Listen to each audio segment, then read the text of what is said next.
정치 고수의 맞수 토론, 오늘은 홍익표 전 더불어민주당 원내대표, 김종혁 전 국민의힘 최고위원 두 분 나와 있습니다. 어서 오십시오. 안녕하세요. 네, 반갑습니다. 네, 첫 번째 주제는 백다 앵커의 브리핑 먼저 보고 오겠습니다.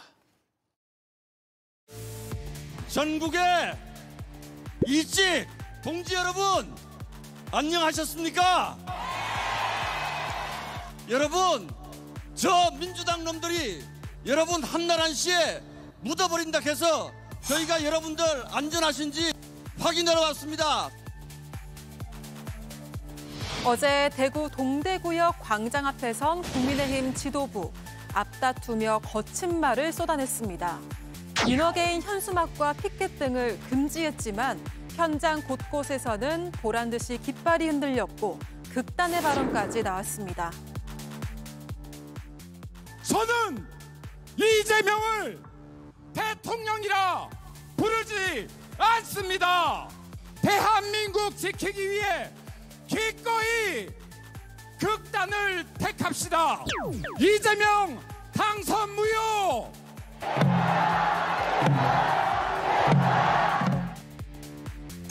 보수의 심장에서 6년 만에 열린 장외 집회.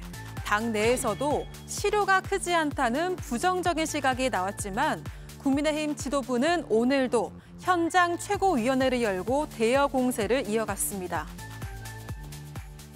이곳에서 현장 최고위원회를 하게 된 것은 이곳은 자동차 부품 산업이 집적되어 있는 경산입니다.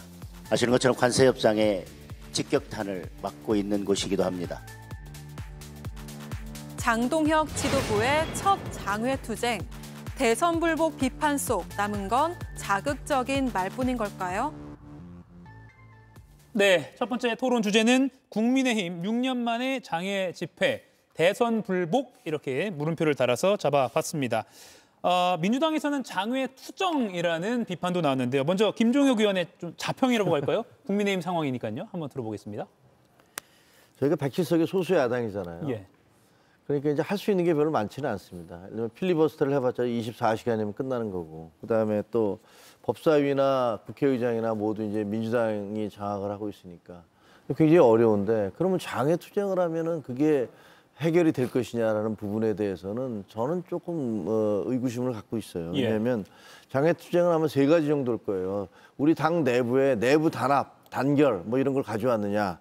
두 번째, 이걸 통해서 국민들이 우리를 지지하는, 그러니까 지지도가 좀 올라가느냐.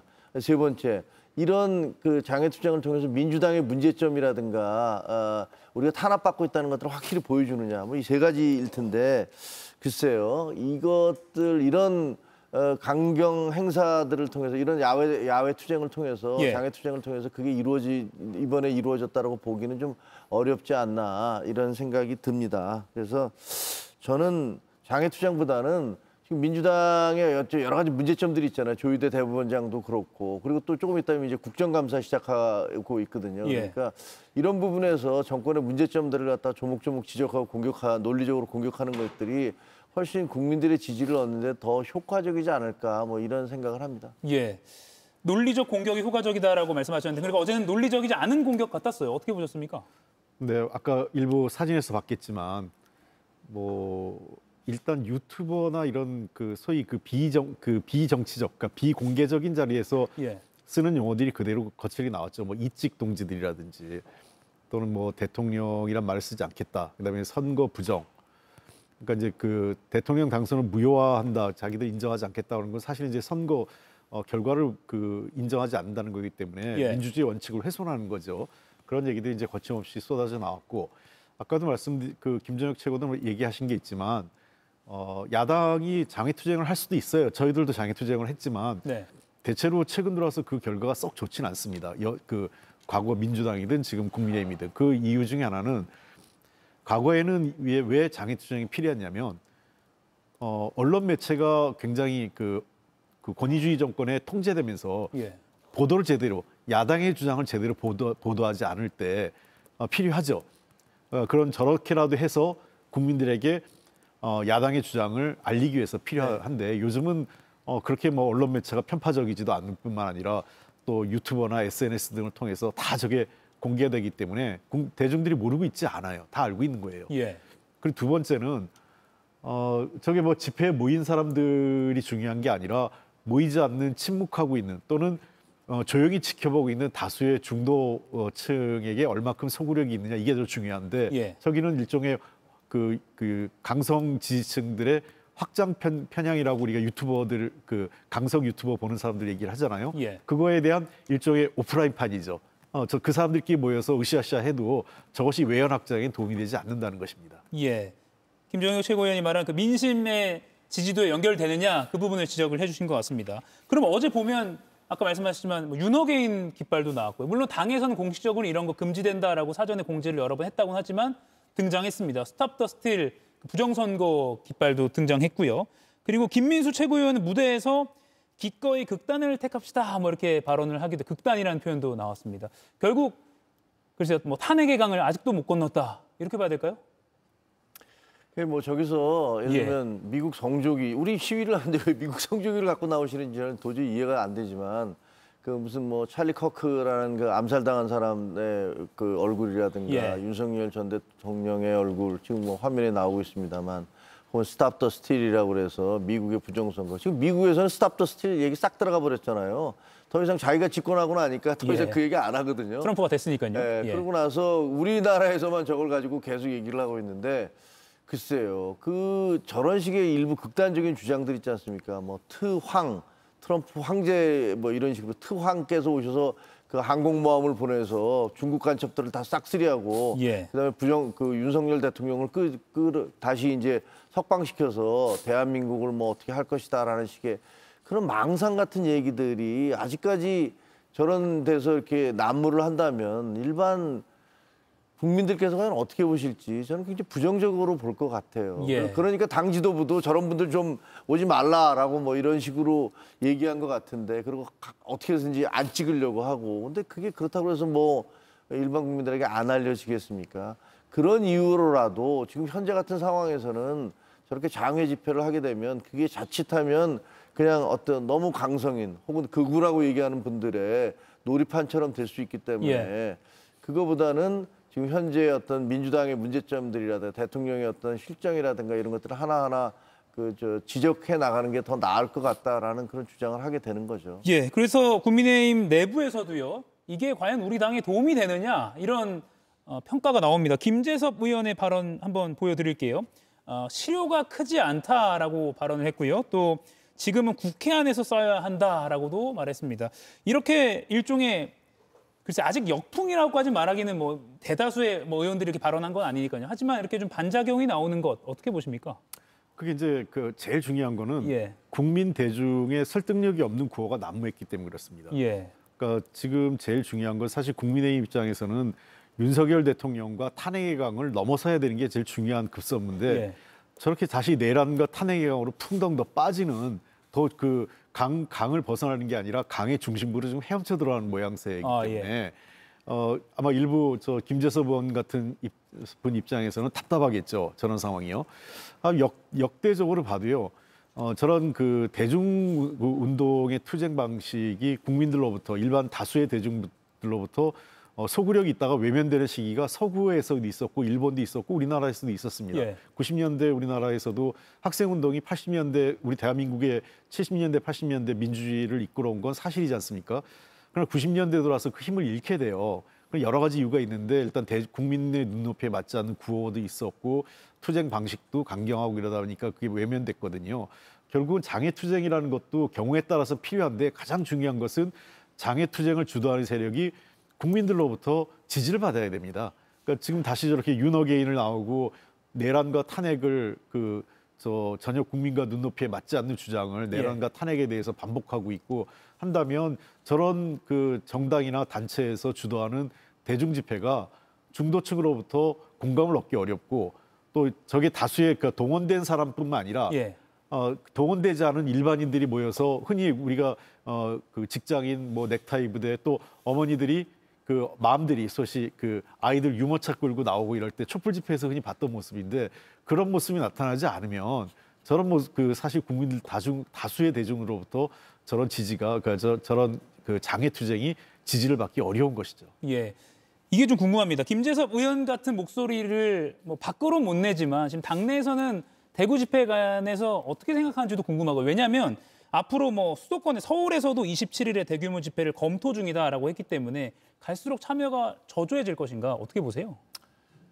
그 대구가 어떻게 보면 이제 보수의 심장이라고 얘기하는 거고 예. 뭐 대구 집회는 예를 들면 민주당이 광주에서 집회한 거하고 비슷한 거 아닙니까? 그러니까 뭐 그런 집회를 보면서 아 이게 무슨 민심을 반영해서라기보다는 아 자기 텃밭에서 하고 있는 거네. 예. 뭐 이런 비판이라든가 평가를 받을 가능성이 크죠. 근데 27일 날 서울에서 한다는 게 아직까지 확정은 되지 않았습니다만 검토 단계입니다. 사실은 그렇게 됐을 때 얼마나 많은 동원을 할 수 있을까. 뭐 이번에도 뭐 다 내려오라고 동원령은 내려졌습니다만 그리고 이제 약간의 피로감 같은 것도 계속 누적되고 있고 예.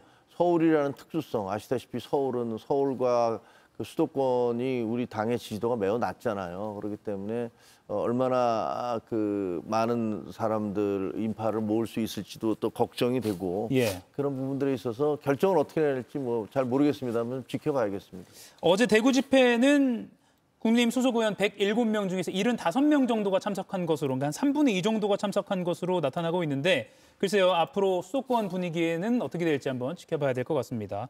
그리고 이 집회를 두고 평가하는 과정에서 장동혁 국민의힘 대표가 이재명 대통령에 대해서 뭐 김어준 똘마니를 자처한다라는 비판 발언하니까 오늘 정청래 대표는 밥은 먹고 다니시냐, 윤석열 내란숙의 똘마니 주제라고 하면서 일종의 똘마니로 주고받는 일종의 설전을 벌였습니다. 홍익표 의원님. 예. 정기국회 중에서 보기 좋은 모습은 아닌 것 같습니다. 그렇습니다. 일단은 그래도 일국의 대통령인데 대통령을 뭐 누구의 똘만이다 이렇게 얘기하는 것도 좀 적절치 않고요.